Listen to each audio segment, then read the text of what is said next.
Agimat ni Paraon.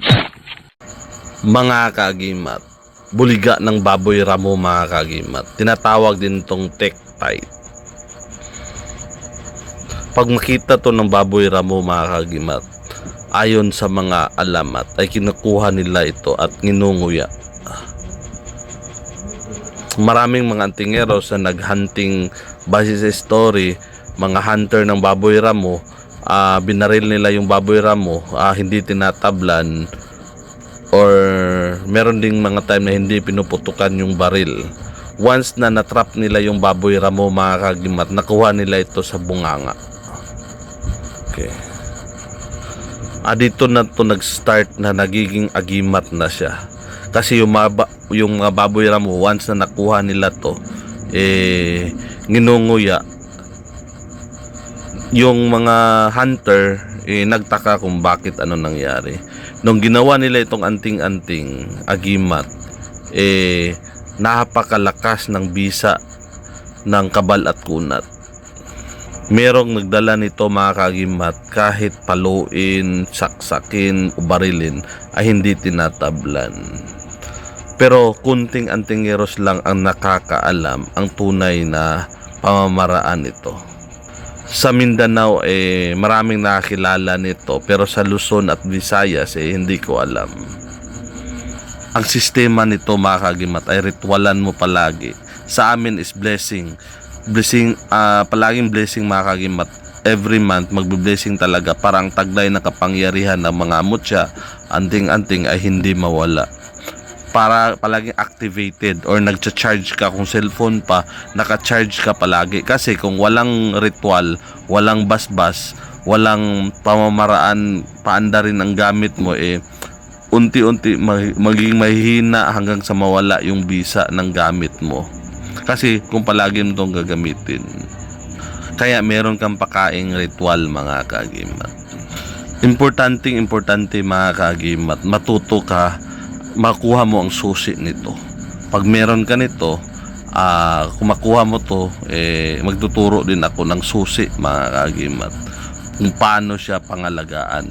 Maraming mga tao na merong hawak ng mga mutya pero hindi nila alam maandar ba to o hindi. Kaya importante alam mo ang pamamaraan at sistema. Palagi kong sinasabi mga kaagimat, mahilig ako sa orasyon. Lahat ng mga mutya, lahat ng mga anting-anting, meron akong pakaing dasal. Siyempre doon tayo sa Diyos magdasal mga kaagimat, hindi sa agimat, hindi sa anting-anting, kundi sa Diyos Ama nasa langit, pamagitan kay Jesus. Iligtas niya ang buhay natin.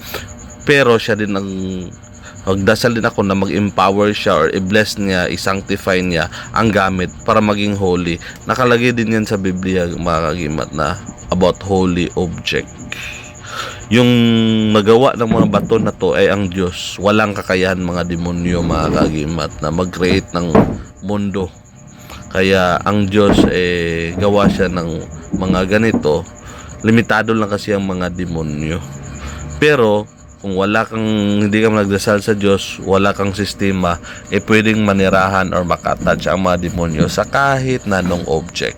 Mga masamang spirito, pwede silang magkunwaring anghel. Kaya be careful ka mga kaagimat. Kaya advice ko, dasal palagi sa Diyos. Importante na meron kang dasal, saktong pamamaraan para hindi ka malinlang. Sa Diyos tayo nagdasal, sa Kanya galing lahat ng kapangyarihan at Siya magliligtas sa atin. Pero ang mga agimat meron silang natural virtue, natural na mga bertud.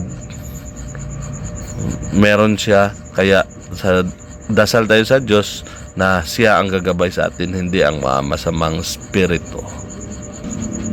Kung sino makakuha ng ganito, usually sa akin mga agimat, tinuturo ko yung sistema ko, yung pamamaraan na tama at susi, paano paandarin.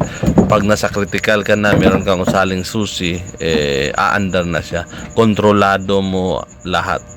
Hindi yung delikado na to, ano na to, hindi mo alam anong gagawin mo. Magpapanik ka. Pag meron kang susi, usalin mo lang yun. Aandar, mag-activate na siya. Okay mga kaagimat, So mga kagimat, sa mundo ng kababalaghan at hiwaga, ako ang iyong kagimat na si Paraon. Marami pong salamat sa inyong panunood.